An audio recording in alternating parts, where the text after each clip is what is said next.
RV life is wonderful, and there are so many cool things you can do in your RV. The world is your oyster. You get to travel around and take the comforts of home with you. Amazing.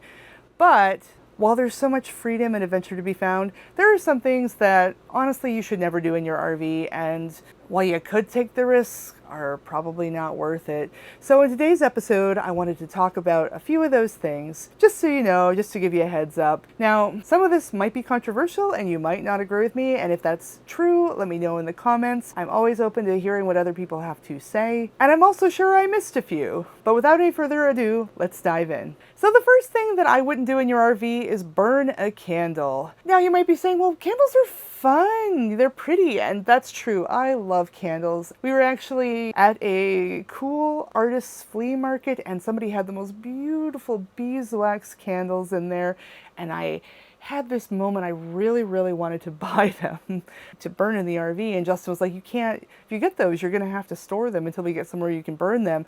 And he reminded me, we're in a propane filled lodging. This could easily turn into a bomb situation. Not only that, but like all the surfaces are this plasticized thing. If something tipped over and burnt, it could, the wax we get in it would melt. There's really not great safe places. And if you have a dog or a cat or an animal that's moving around the RV, it's such a small space. Even children could easily knock a candle over, and it just is a recipe for disaster.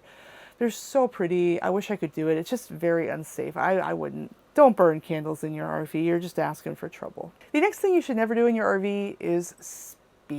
And there's a couple reasons for this. If you're towing, you've got a trailer, especially if it's windy, you could have trailer sway, you could flip, bad things can happen to you. Even in other kinds of RVs, like we have a Class C, even if we could drive safely at a speed, if there's a police officer nearby, they are gonna ticket the heck out of you. You are a moving target. They're not going to show the same leniency that they would if you were speeding in a car. And frankly, especially if you're living in an RV, if it's your home like it is for us, the last thing we want to do is get in a car accident and destroy everything in our home. Like, there's so many possessions and things, and it's just not worth it. You know, take your time. It's also really stressful to be in a hurry, especially in an RV, because you got to pick up and go and unpack. And we try never to be in a hurry when we're traveling. We try to plan and figure it all out because we're traveling so often and there's so much to do.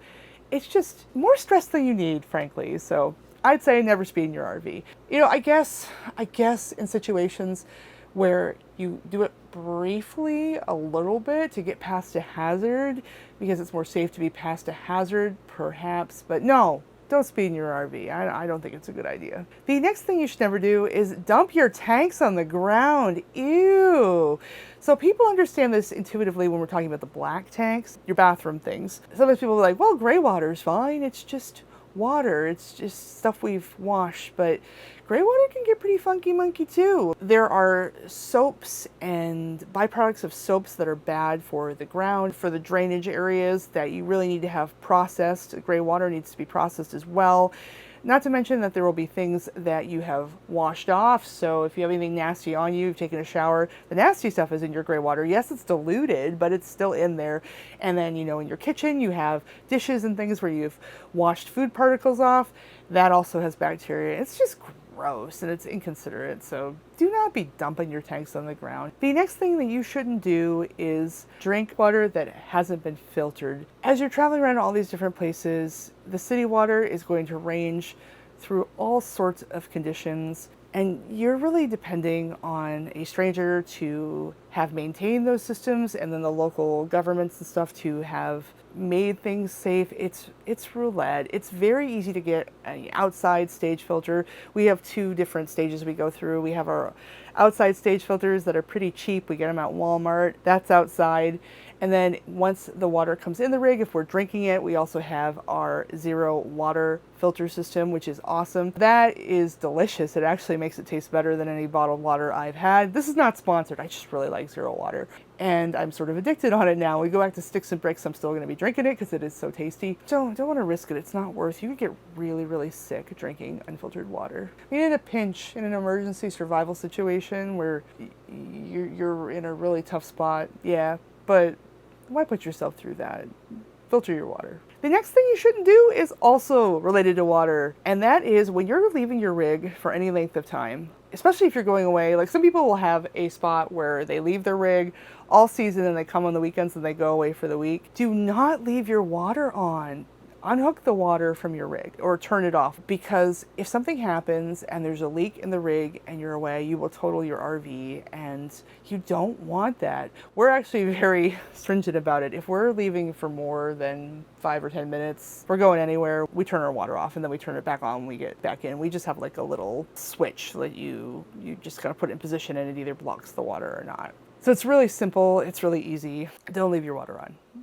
You don't want a flooded rig. And the last thing that you should never do, and this is something that a lot of people don't realize, is you should not overload your rig. So a lot of times when people are looking at towing capacities and things like that and then doing the math, they don't account for all of the weight of passengers, of belongings, of any sort of water they want to keep in their fresh tanks. We usually have a little bit of water in our fresh tank while we're traveling so we can flush the toilet. You know, all of that is very heavy and it adds up, and you do not want to exceed the maximum weight for your rig or for your tow. So be very judicious about it. We try to take as little as possible. There are also weight scales where you can go and weigh your RV if you're in doubt, and I would recommend that just to see what's going on, because the last thing you want to do is overload your rig.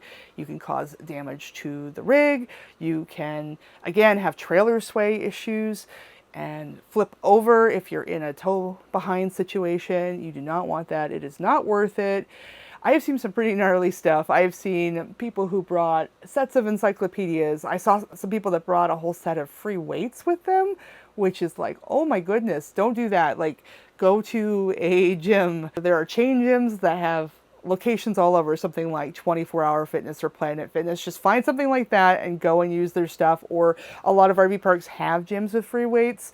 Go do that. Justin has a set of resistance bands that he uses that are very light. Yeah, do not carry a set of free weights with you on the road. It is not worth it. But yeah, I'm sure I missed a few. Let me know. Anyway, it was great talking to you as always. Thanks for watching, and I'll see you in the next video.